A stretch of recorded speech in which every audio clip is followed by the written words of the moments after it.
Hello everyone. তো সেই দিন আমাদের হঠাৎই প্ল্যান হয়েছিল যে কোথাও একটা ঘুরতে যাওয়া যাক। যেহেতু আমাদের সরস্বতী পুজোয় ঠিক করে ঘোরা হয়নি, তাই আমরা চলে এসেছি কোচবিহারে এনএন পার্কে।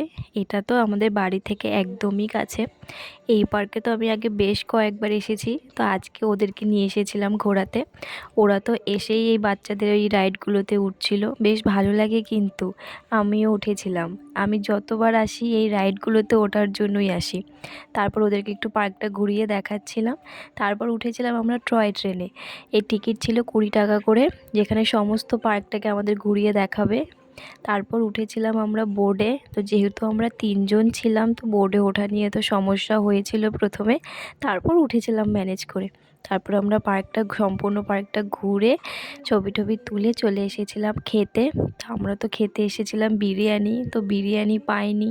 তারপর নিয়েছিলাম চিকেন ললিপপ আর চাউমিন। তারপর খাওয়া দাওয়া কমপ্লিট করে তারপর আমরা গিয়েছিলাম যে বাড়ির জন্য একটু মিষ্টি নিতে। বাড়ির জন্য একটু মিষ্টি নিয়ে নিলাম। তারপর রাস্তায় একটু পেয়ারা চাট খেয়ে বাড়ি চলে